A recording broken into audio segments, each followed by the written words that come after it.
Hello, I'm Dr. Richard Burchill, Director of Research and Engagement at Trends Research and Advisory. We're here today at the Stimson Center in Washington, D.C. with Brian Eyler, the Director of the Southeast Asia Program and the Director of the Energy, Water and Sustainability Program here at Stimson. Thanks for joining us, Brian. Great to be here, Richard. We're here today for the launch of the joint project between Trends and Stimson, UAE Energy Diplomacy, Exporting Renewable Energy to the Global South. This is a report that we have launched both in the US and Abu Dhabi that offers a range of recommendations and insights about the UAE's role in energy diplomacy. Brian, in our discussions, one of the key issues that came up was cooperation with other parts of the world. We have heard about how the UAE has done work in both the Pacific Islands and the Caribbean, and in the study it is recommended that the UAE focus on Southeast Asia. What is it about the Southeast Asian situation that they can learn or benefit from the UAE's experience? Sure. There are many landscapes and geographies all over the world that are in need of more attention as countries within those geographies transition towards a renewable energy future. Some are a little bit more ahead of the curve in terms of their capacity to absorb more solar and wind and other forms of renewable generation. Others are kind of right at the sweet spot to gather investors and to make a kind of a big statement similar to what the UAE has done.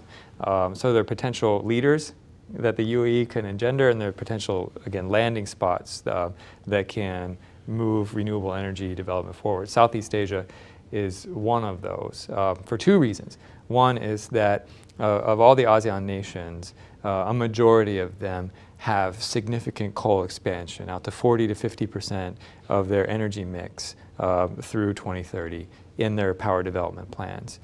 So here's an opportunity for impact in Vietnam, in Thailand, in Indonesia, Malaysia, to help countries meet their INDCs related to the Paris Agreement, but also, more importantly, cut down on air pollution, improve health benefits related to that. The second opportunity is specifically in the Mekong region, where countries in the Mekong, Laos, Cambodia, Vietnam, Thailand, are either building out too much hydropower or concerned about the impacts of that hydropower, downstream impacts on fish catches, on agricultural production. Like I said, there's too much hydropower being built out in a non-planned way. So here's an opportunity for solar and for the UAE to come in with not just an investment opportunity, but for sustainable opportunity, building a sustainable development outcome to reduce the impact of hydropower development by expanding solar opportunities in the Mekong region. But we continually hear how hydro is a decent renewable green energy source as well. Sure. So why is it proving to be a problem in the sort of Mekong region? Yeah, there are places where hydro works around the world to meet baseload requirements. It's a part of most developing countries' industrial development narrative, a contributing part. But in the Mekong, like I said, there's just plans for too much. Laos itself wants to build 140 dams on the Mekong River. This system, the Mekong ecosystem, provides over 2 million tons of freshwater fish catch each year. No other country comes close to this. Okay, no other continent comes close to this, and this coming out of one river for the cost of going out and catching the fish yourself. At the same time, the fertile Mekong Delta is a top world exporter of rice. And that feeds into both the diet needs of Vietnamese and others around the world.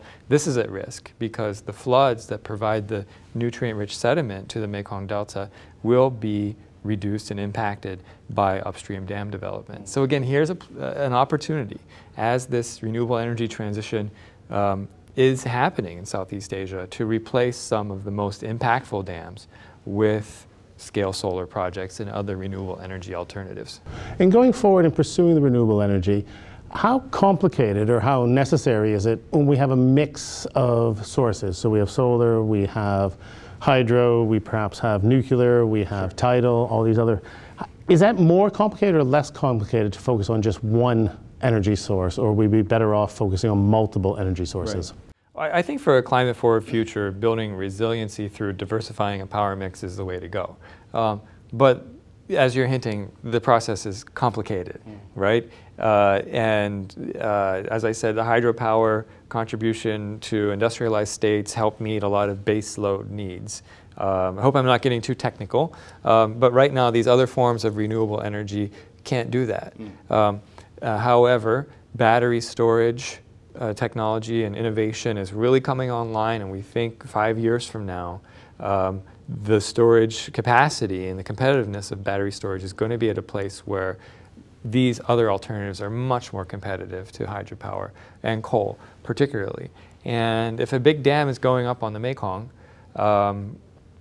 the construction begins today, groundbreaking is today. It's not going to be completed for 7 or 8 years. Lots of delays, lots of cost overruns. This is the history of the Mekong dams.